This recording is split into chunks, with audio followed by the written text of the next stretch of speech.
Dun, dun, dun, dun, dun, dun. Bob's Jungle here, formerly known as Captain Pancake.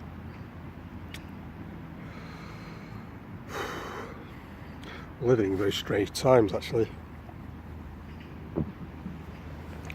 Very, very strange times we're living in. What's that song Bob Dylan sang?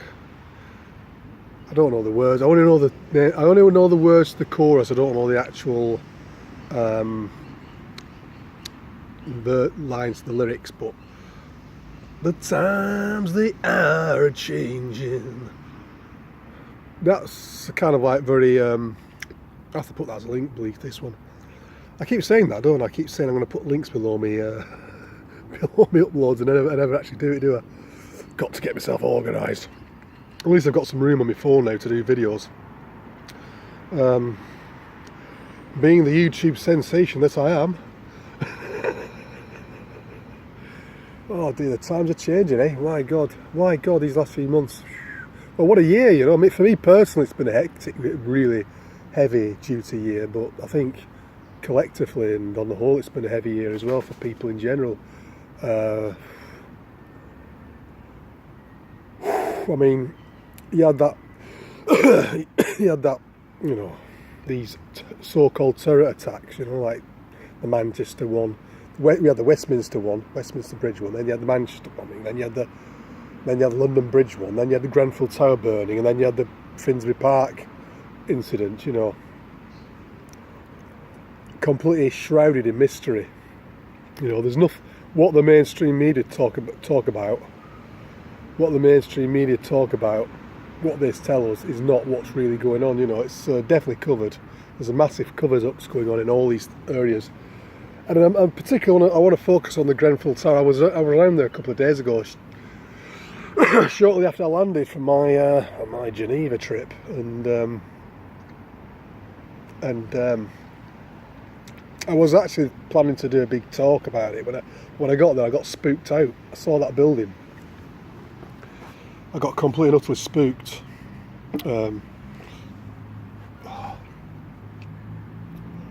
Very, very spooky, very, very eerie. Seeing a build, it's apocalyptic. It's like an apocalypse, you know. It was an apocalyptic, and I could smell it even like within half a mile or quarter of a mile. I'm not sure the exact. I'd say a quarter of a mile of that tower. I could smell the burn. You know, there's still that residual smell of burn. I can't speak properly. I'm tired. Burnt smell in the atmosphere. It's residual burnt smell in the atmosphere. You know, all that plastic and God knows what else is burnt. You know, bodies. You know, you can smell like, you know, that leftover. It's just hanging out, and people living so close to it. You know. And that area is really, really poor. It's a council estate. It's a pretty big council estate, actually. I walked through it. I was walking through it for about 15 minutes before I actually got as close as I could to the tower from that end.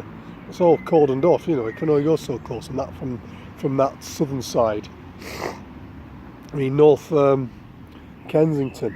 I mean, Kensington is a proper toffee-nose, la-di-da. It's the most toffee-nosed la-di-da council in London, you know. It's like super rich people, and I saw with my own eyes how close the rich live to the poor.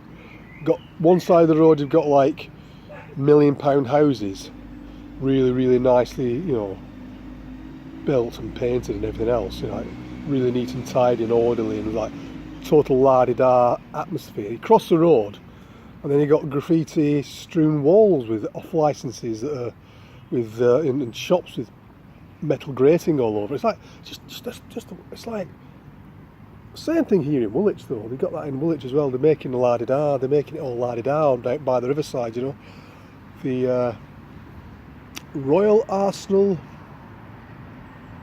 Riverside Experience or Explore, rare. Royal Arsenal Riverside. They don't even mention the word Woolwich. They just mention Royal Arsenal Riverside.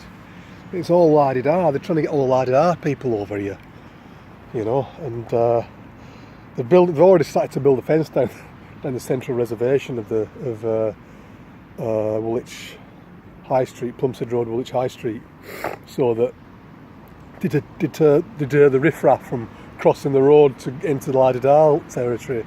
They've already built the demarcation zone, but they have already got plans to demolish a large part of the poor section of Woolwich to replace it with the Lauderdale buildings, more Lauderdale luxury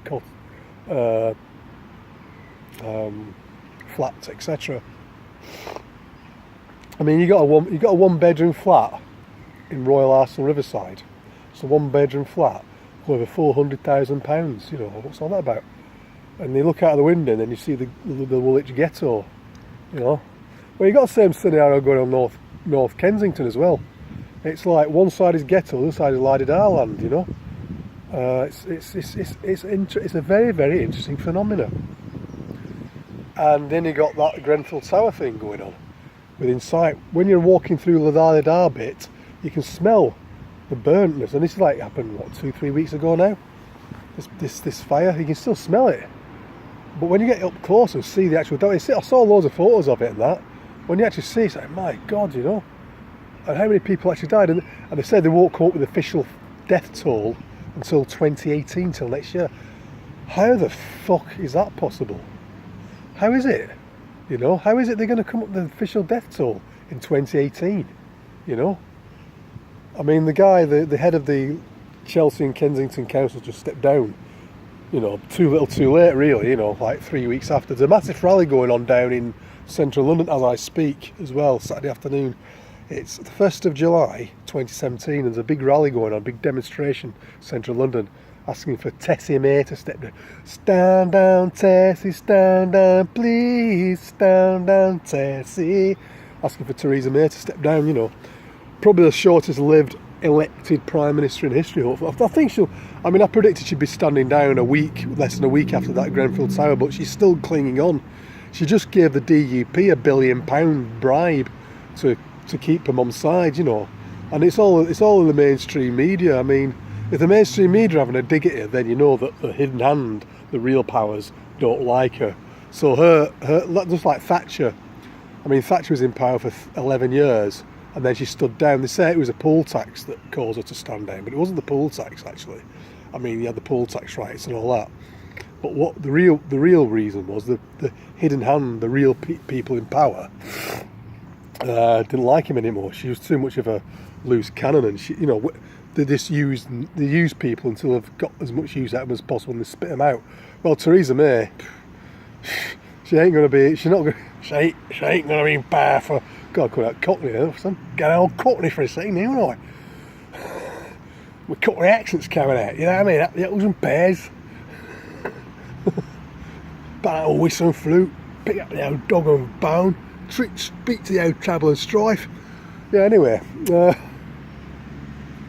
what happens when you live down in Cockney land, isn't it? You become a Cockney in the end. It's alright, Cockney. Anyway, that aside. Oh, pause. Oh,